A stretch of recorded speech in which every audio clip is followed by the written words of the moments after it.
Welcome in to another episode of the Outsider Podcast. I'm your host, Drew Landry, and with me this afternoon, today is Councilman Mark McBrayer. And before I get into introducing him and discussing this, I want to give a quick shout out to my friends at the Mediocre Movie Club. Mediocre Movie Club is a self-professed group of idiots who give above average, nothing terrible, nothing wonderful, reviews over movies, TV shows, and other sorts of media. You can find the Mediocre Movie Club on Facebook at Mediocre Movie Club. You can find them on X at Mediocre Movie CL. You can find them on Instagram and on Threads at Mediocre Movie Club. Also, you can go to the website, see what the club is watching and reviewing. Join in on the discussion at mediocremovie.club. That's mediocremovie.club. With me, as advertised, is Councilman Mark McBrayer, who is running for mayor of Lubbock. And Councilman, That's I right. appreciate you being here. Thank you so much. I appreciate you asking me to be on your program. I'm always happy to talk to folks. Wonderful. Great, great. So, um, just to kind of help us out here, tell us what you do for a living. Okay. I am an attorney with a firm, Crenshaw Dupree and Milam here in Lubbock. I've been an attorney for 22 years, but this is my last year of practicing as attorney. At least that was my plan. Even before I knew I'd be running as mayor, I'd planned to retire this year from the practice of law and devote myself more to just something else for a change. Mostly spending time with my grandkids, my granddaughters. But then when our mayor decided not to run again, then that sort of put me in a situation where I needed to make a decision whether I wanted to spend some of that time or a lot of that time being mayor. And I decided that was what I wanted to do. Before that, I was a business person here in town, owned a couple of businesses. One of them still exists, J&B Coffee Company. I don't own it anymore, but it's still around. A lot of people know it. And then before that, I was a youth minister. That's how I first started out, as a youth minister. Great. Wow. Did not know you owned J&B Coffee. That's quite the popular scene there on Boston Avenue. Yeah. It's a Uh, great place. I still like to promote it. Absolutely. So tell us what kind of law you practice. Like, is it like, I don't know, election law? Is it corporate law? That's the only laws I know. No, my practice started out mostly defending city and county officers and jails and police departments and lawsuits brought against them, maybe by inmates or people that have been stopped for some reason. But I did a lot of jail suicides, defending jails and jailers and sheriff departments where there'd been unfortunately suicides in the jail, or maybe someone who had died during the course of an arrest. Early on, people started becoming aware of this positional asphyxia, where you would handcuff someone, maybe put them in the back seat of a car, and then they would die because of that. And it took a while for people to really realize what was going on with that, especially when people were had a lot of drugs in their system. It made them very susceptible to this. And so, a lot of lawsuits happened over that. So that was a very important part of my practice. It's very I really liked it because I never, ever represented a sheriff or a police officer or anything that wasn't incredibly devastated by the fact that somebody died while they were in their custody. A lot of people like to think that they're, insensitive to that situation. I do depositions with these guys, and they just literally break down and start sobbing, in those situations. So that was important to me, and it's very important. But then later on, I got into employment law, and 10 years ago, I got involved in an oil and gas case. I've never wanted to be an oil and gas lawyer. It involved way too much math and percentages and fractions and all that kind of stuff. But I got into a case 10, 11 years ago that started out kind of small, but grew over the years. And we lost at the trial court level. We lost at the appellate court level. And then last year it went up to the Supreme Court, Texas Supreme Court, and we won a 9-0 opinion out of the Supreme Court, reversing the lower courts and actually establishing new oil and gas law.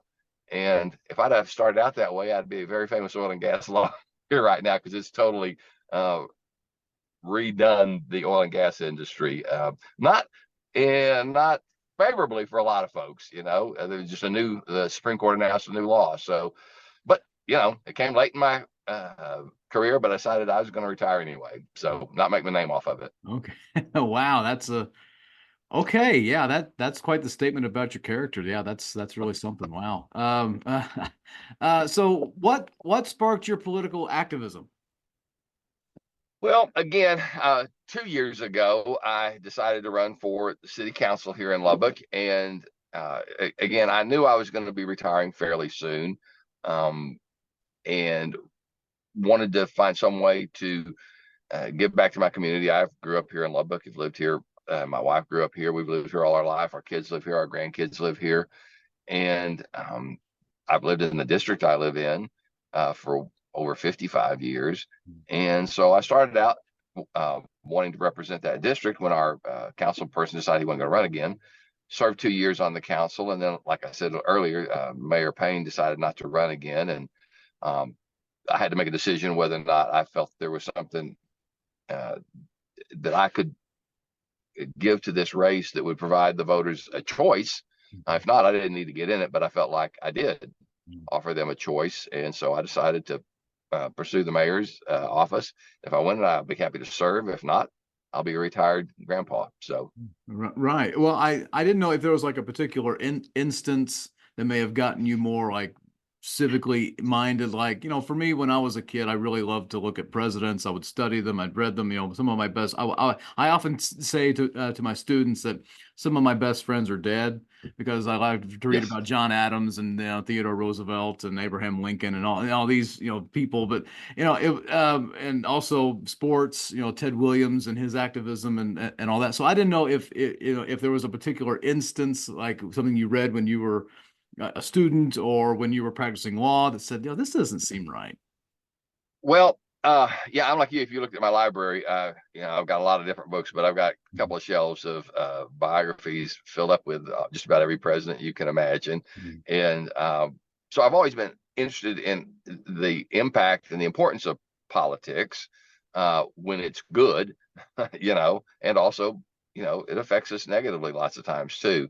And I've always been very politically involved. I always vote, I will always vote for somebody. People say, well, I don't find anybody. I'm not gonna vote because that's never been a choice with me. I have to decide, figure out who I'm going to support.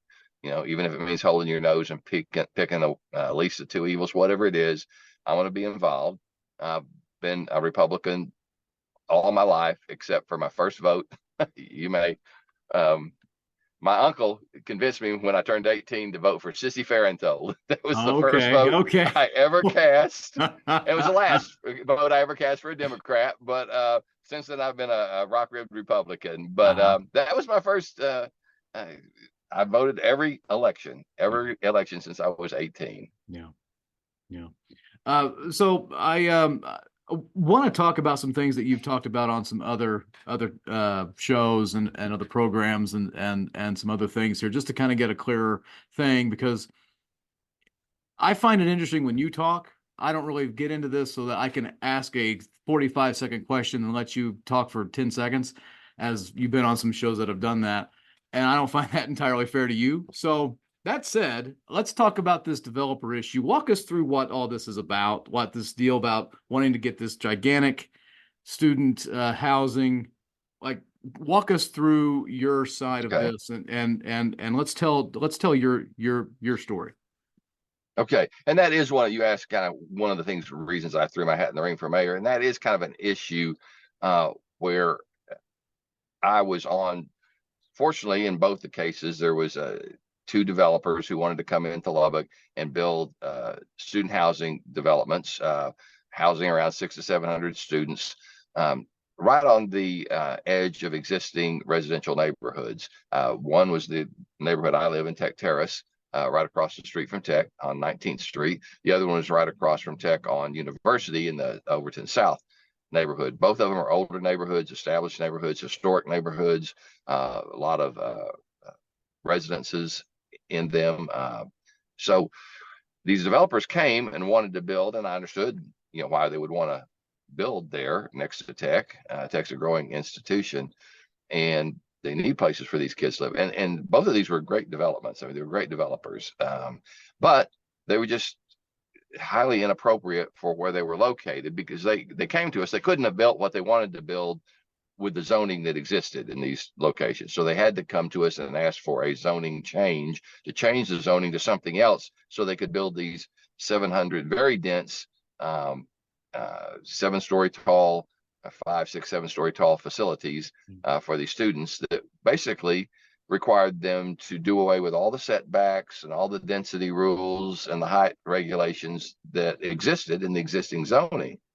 And of course, both of those neighborhoods came out to object against them, my own neighborhood and then another one. And I, tried very hard to work with both of them to see if there was some other way they could design these, build these so that they observe some of the setbacks or reduce the density, but there weren't. That was how it had to work for them to make it financially feasible. And at the end of the day, I decided, well, it wasn't my job on the city council to make these people the most return on investment that they could. It was my job to ask the question, is this the right kind of a zoning change? If it's going to just kind of do away with all the existing zoning restrictions. And I felt like I couldn't. And a lot of people said, well, it's a private property issue. People should be able to do what they want with the property. And in my mind, no, it was a zoning issue. Other private property owners exist right next to it too. Single family residences, they have their property rights too. And zoning is meant to try to make sure that when you build something next to residential areas, it's appropriate.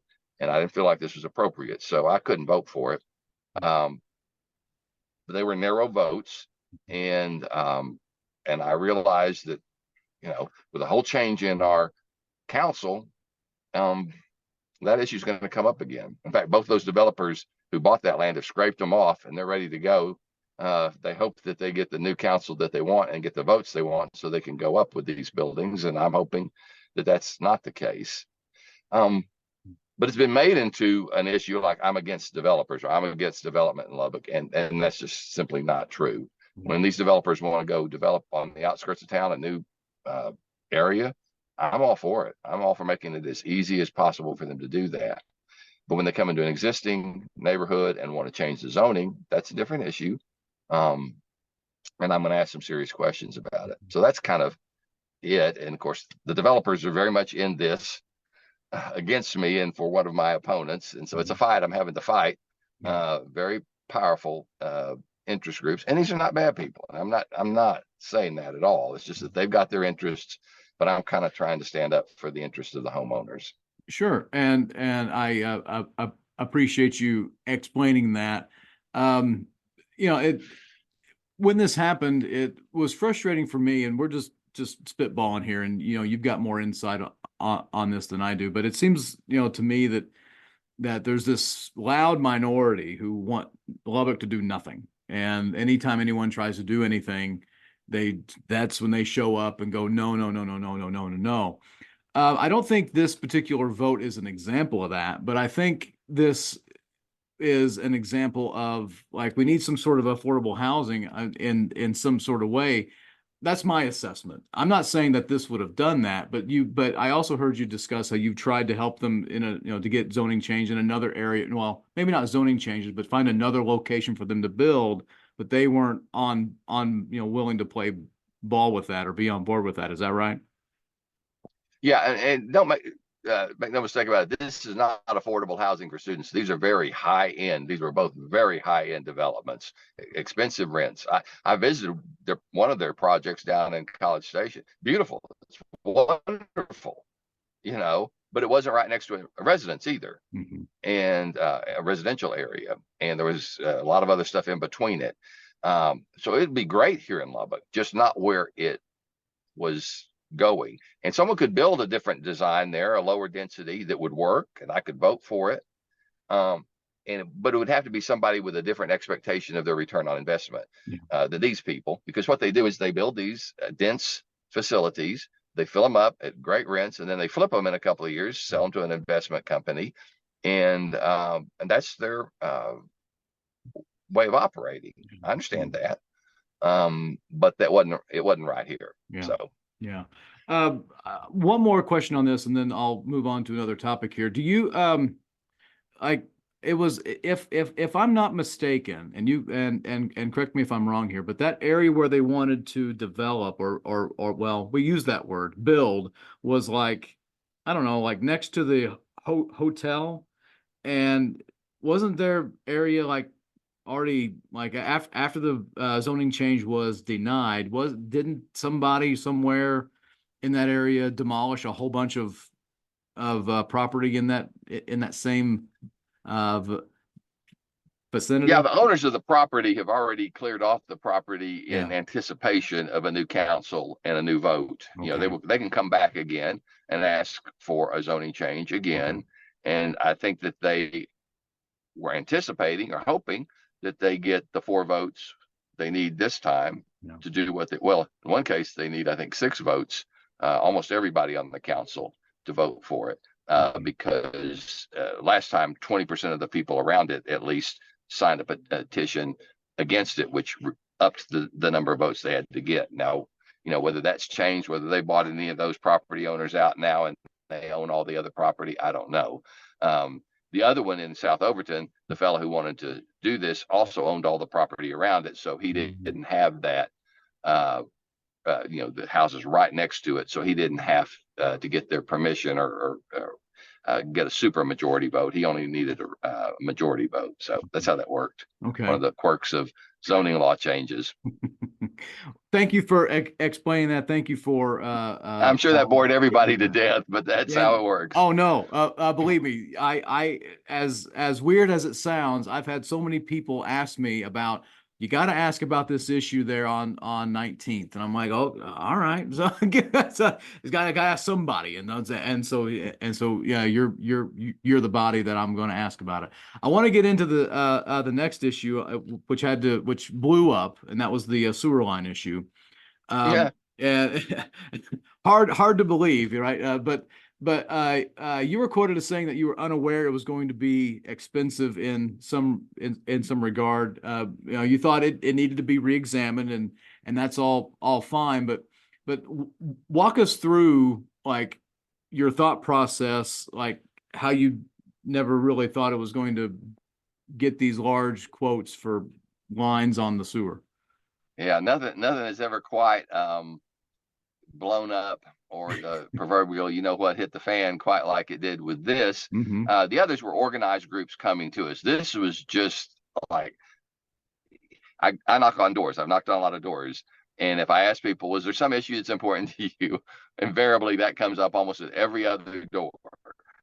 Um, and so when it came to us, it was presented as the city spends about $800,000 to $1 million a year doing about 1,000 of these replacements of lines, people's sewers lines in the alley. Technically, the property owner, the homeowner, owns the sewer line, or it's his property all the way from the house to where it joins the main sewer line running down the middle of your alley, where it taps into it. That's technically true. But in the past, the city had that section that ran from your like back fence to the tap into the main sewer line in the middle of the alley. The city had been taking care of that part of it. They brought that to us as well. It's about 800,000 to $1 million a year, 1,000 times. So we thought 800 to $1,000 is what that might cost to do that. Seemed like, in my mind at the time, a reasonable just homeowner expense for something you might have to do when you replace that line maybe every 30 or 50 years. You have to replace a compressor in your air conditioning unit, and that's going to cost you $1,000, $2,000. There are homeowner expenses that go with it. They said, this is their property, and this will save our crews a lot of time, because our crews have to work on that. And so they're not available to work on other things. And in my part of town, there's a lot of main water line breaks and sewer problems that they need to be working on as well. Seemed like a good solution, not a heavy or onerous burden on the homeowner necessarily. But then we started finding out from homeowners saying to get it fixed that it was going to be 4,000, 5,000, 8,000, 10,000, all these kind of quotes. Mhm. And that's when I was the first one to say, okay, wait. Let's take another look at this. Let's get a little bit more information, because obviously we were not working with all the facts. We didn't know how much a private plumber was going to cost to do something like that. So that was a failure on our part. And so we've gone back now and gone back to the ordinance the way it was, where the city will be paying for that. So we fixed that, and we're not infallible. We can make mistakes and make boneheaded decisions, and that was clearly one of them. I applaud those who look back at something and go, I'd like to have that one back. I'd like to have that mulligan back. And so you and Councilwoman Joy both have said, boy, I'd like to have that one back. Ugh. Yeah. So It's better to admit you made a mistake and not just dig in your heels and go, well, that's the way I'm looking at it, and not changing my mind. right. I would rather admit we made a mistake and go back and try to fix it. Yeah. Walk me through how that was presented. Was that? Because I'm just trying to understand. Did city council staff? Was it the city staff who said, "Hey, look, we're finding this particular amount of money being spent on this," or was it somebody else, or like who presented at that moment back in October? Yeah, your staff brought that to you, an ordinance change, and they lay out the reasons. And we depend on them for a lot of information because they're dealing with it. We're not omniscient. We don't know everything. So we depend a lot on the information that they bring us.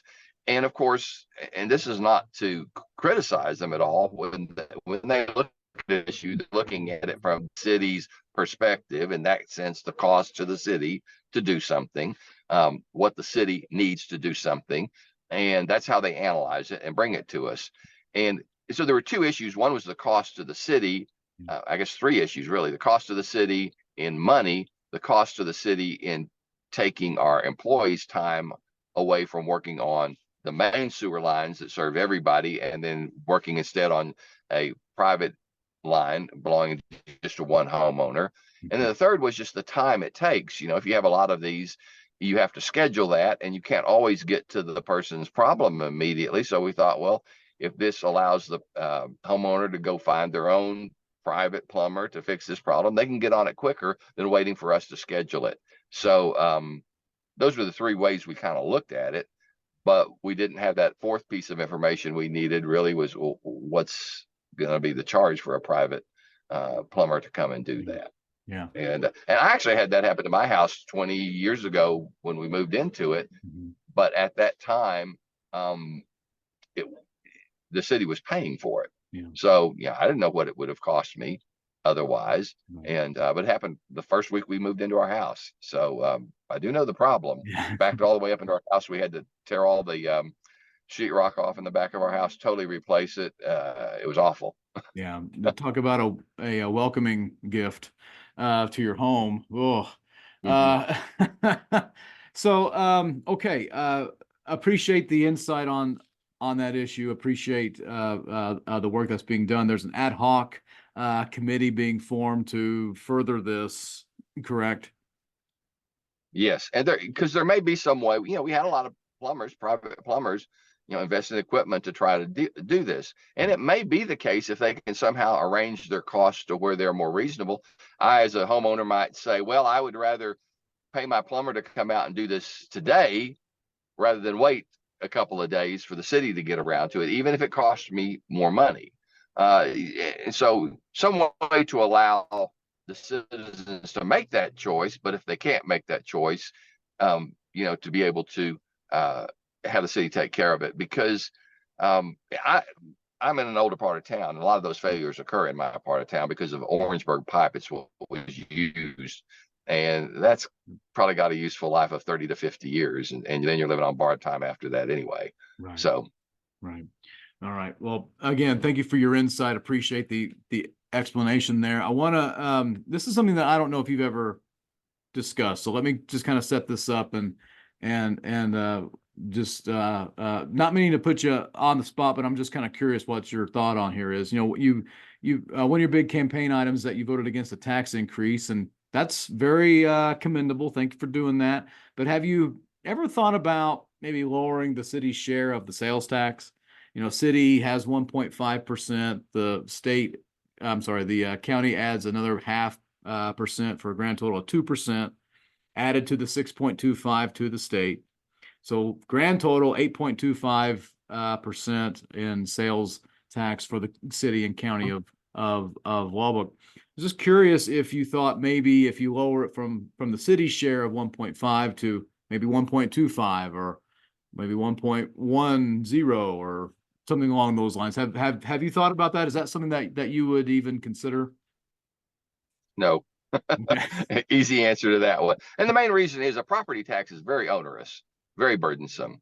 A sales tax is, you can control it to some extent by how much you purchase and what you purchase and how expensive whatever you purchase. Plus, you're also getting the income off of all the people who come into your city to shop from around. So you're getting the advantage of tax receipts off of non-citizens when you do that, or people who visit your city. So that relieves the burden off of your Lubbock citizens. A property tax, though, is there on you regardless, and it's only on our citizens, and it has to be paid. And even if you are out of work or out of job or your income falls, that property tax is still there. The city doesn't, you can't do anything to control that, say sell your house and move to another house, something like that. So the sales tax is a way to partially relieve that burden off the backs of the homeowners, and so I think that's a good thing. I actually prefer sales taxes to property taxes, because if I'm making income and my income goes up and I decide to buy more expensive goods, I'm paying more taxes on those more expensive goods. But property tax, it's there regardless. There's not much I can do about that. So, and that's why I want to try to keep those taxes as low as possible, because I know I've got kids, my sons and his wife, they're both teachers. They're raising my two granddaughters. That hits them hard. They haven't gotten the raises that they need. They haven't kept up with inflation. It's eating them up on one side. And their homeowners insurance has gone up. The school district taxes go up. Everything goes up, and it affects them. And I know that, and it affects the average citizen. It may not affect me. I can pay my tax bill. It doesn't bother me, but I don't think about myself when I think about these things. I try to think about the average person out there trying to raise a family, trying to make it, in a high inflation environment, and their house appraisals going through the roof, and they're going, whoa, what am I going to do? Well, we're the ones who set the tax rate, and we're responsible. It's not the appraisal district. They've got their statutory duty to appraise a house to the best of their ability. And then we get those figures in and we set a tax rate. And if we don't set it low enough, your taxes are going up. And you hear that a lot. People say, well, I lowered your tax rate. Well, you can lower a tax rate and people still pay more taxes. You'll say, well, then why am I paying more taxes than I did last year? It's because you didn't lower it enough to offset the effect of the appraisal adjustment. We're the ones, ultimately, city council, who sets the tax rate. And if your taxes go up, it's our responsibility, not the appraisal district.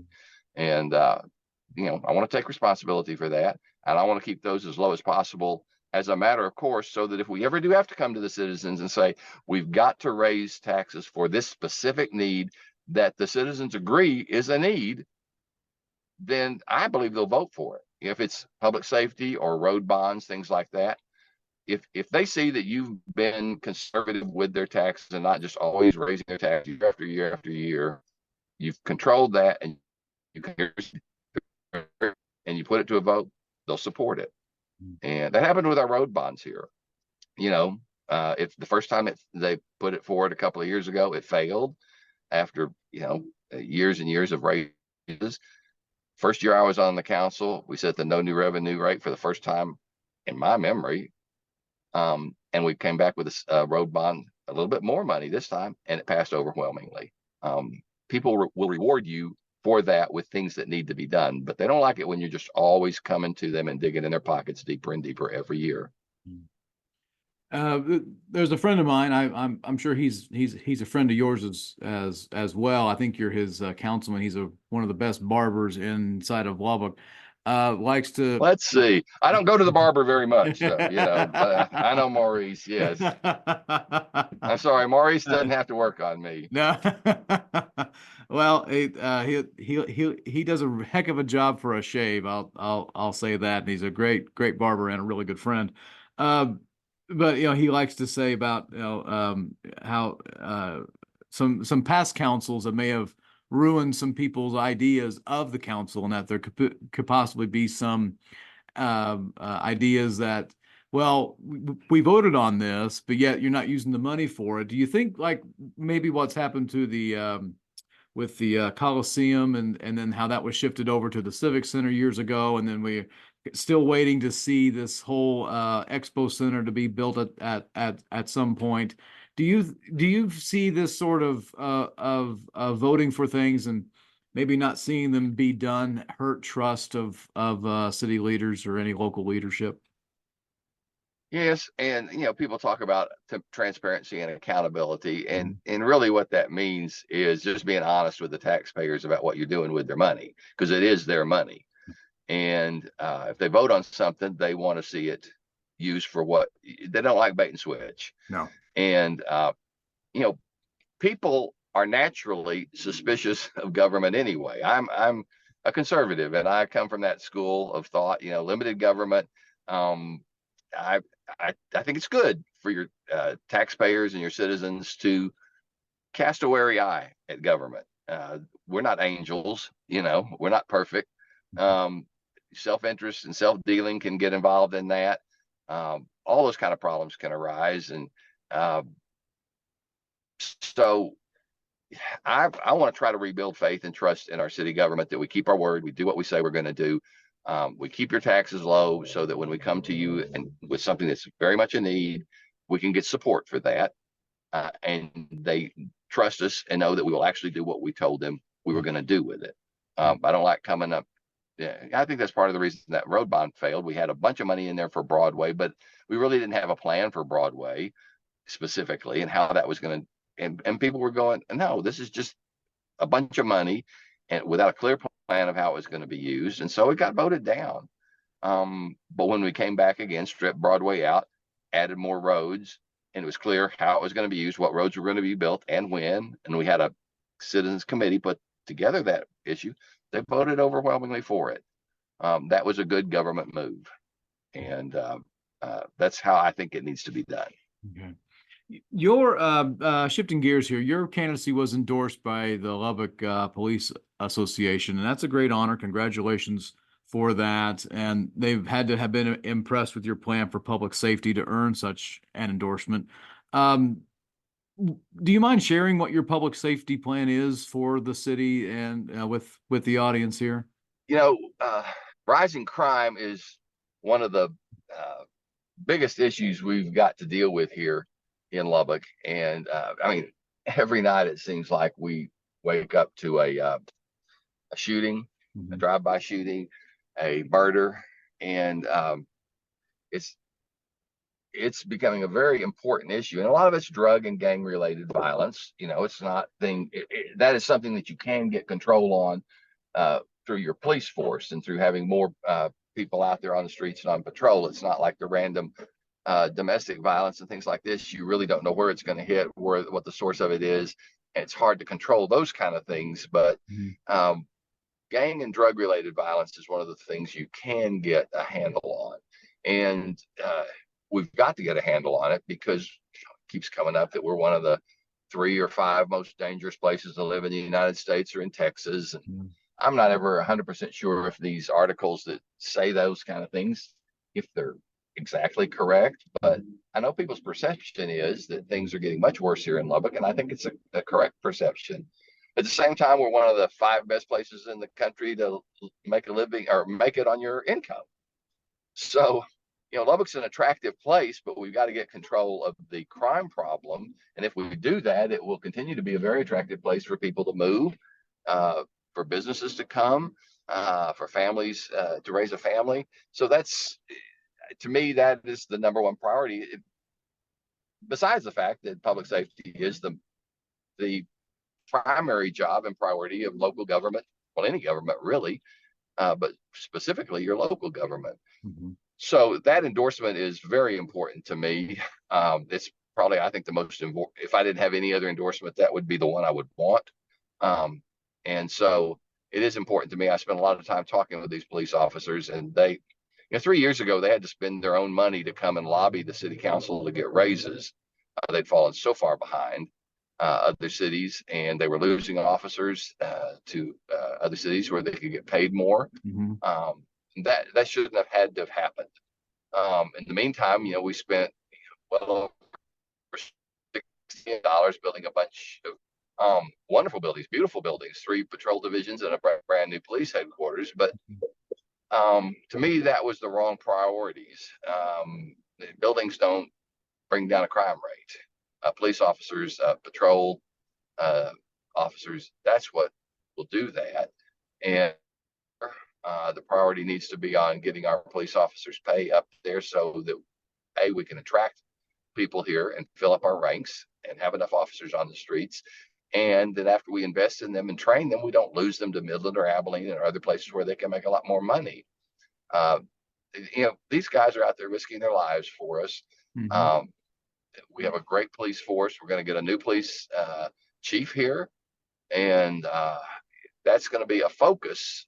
And I'm deadly serious about getting a handle on our crime problem. They understand that. They understand my commitment to them to do that. And so I'm very proud to have their endorsement Right. and their input in how we get a handle. They're the experts in this. Yeah. And so we depend on them.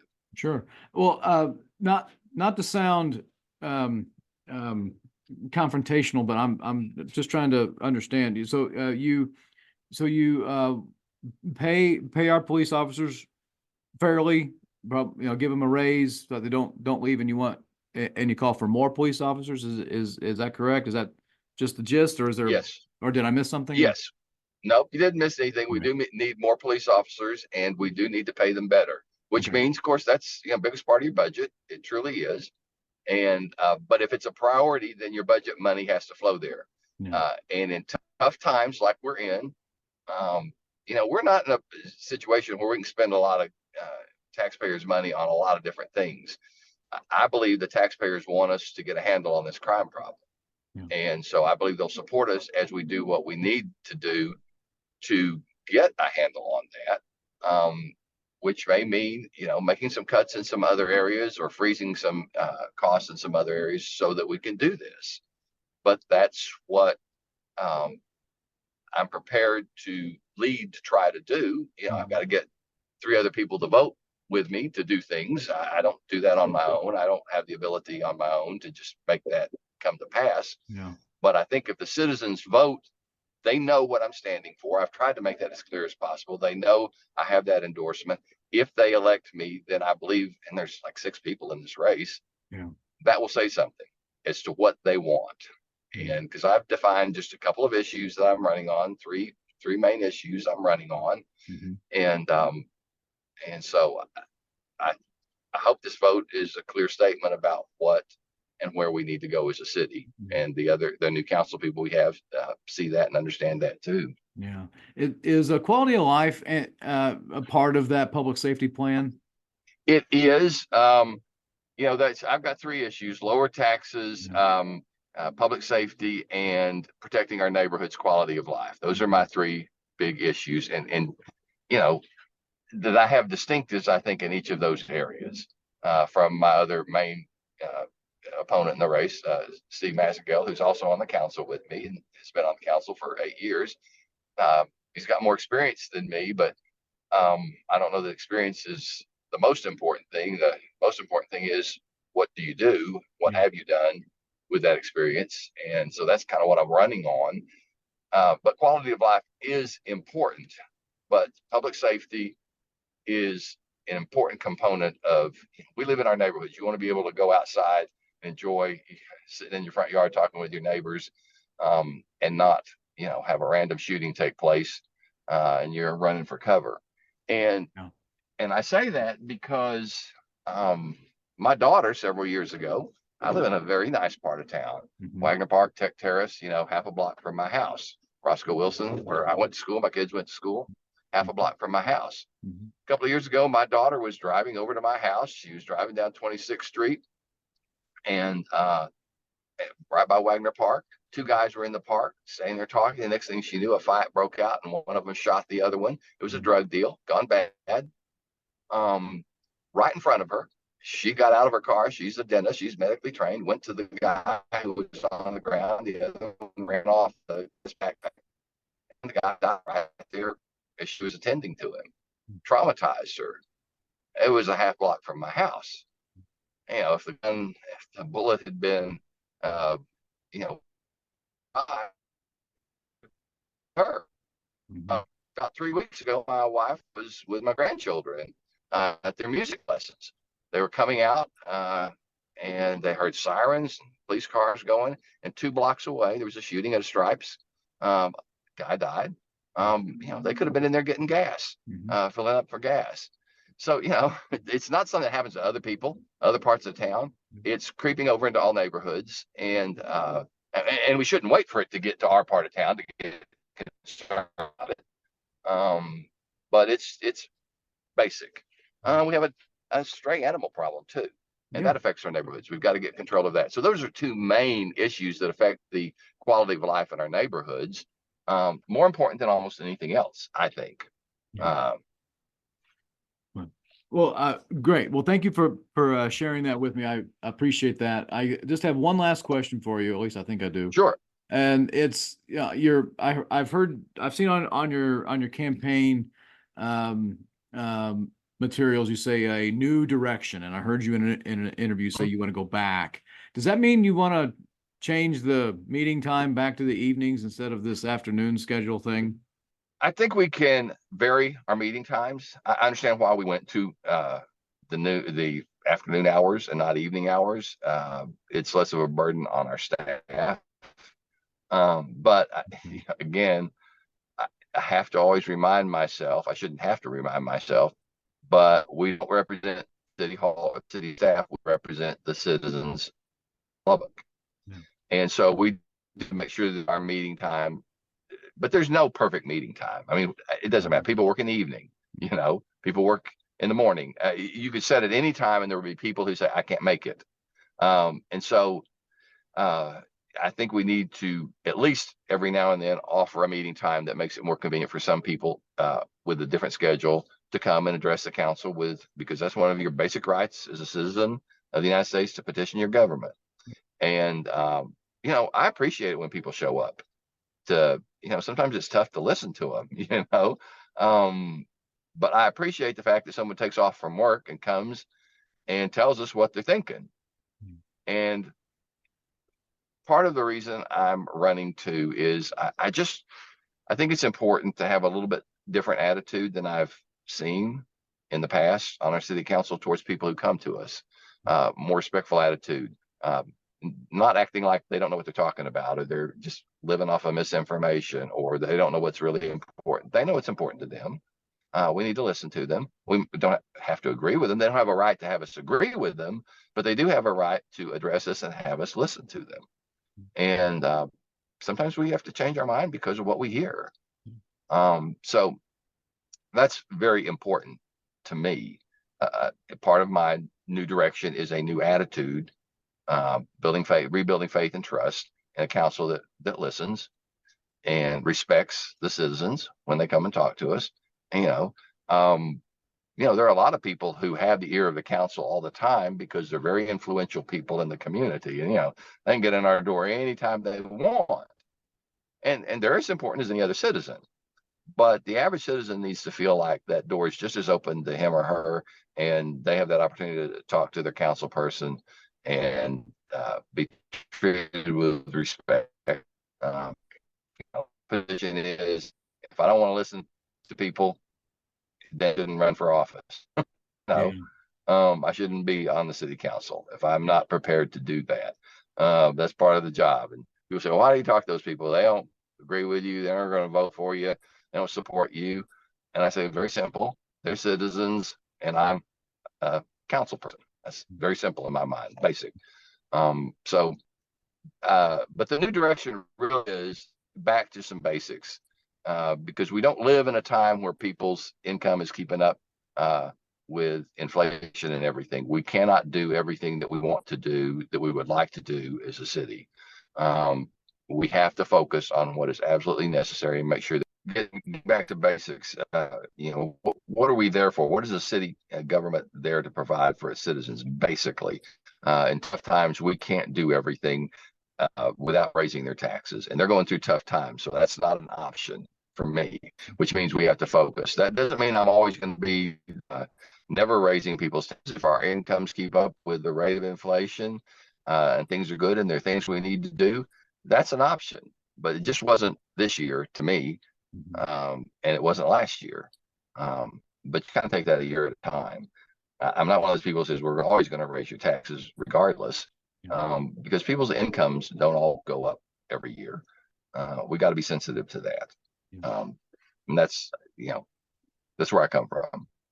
All right. Well, Councilman, I appreciate your time. Thank you for joining me on the Outsider Podcast, and best of luck to you in your race. And we'll see if we can't talk to you again pretty soon. Thank you very much, sir. Thank you. Maybe next time you talk to me, I'll be mayor. So we'll see. Maybe so. Thank you, Drew. Thank you, sir. Appreciate it. All right. Bye-bye. Bye-bye. That was Councilman Mark McBrayer running for mayor, and so I appreciate him being on the program. Had some just some small connectivity issues. Other than that, something that we can definitely work through. That won't be a problem for the future. Thanks everyone for joining me. Again, this is election time, and there'll be another session, a recording session, another episode that will come out here pretty soon. And we're looking to have Councilman Steve Massengale on the program very soon. Thank you all for listening, and I'll see you again next time.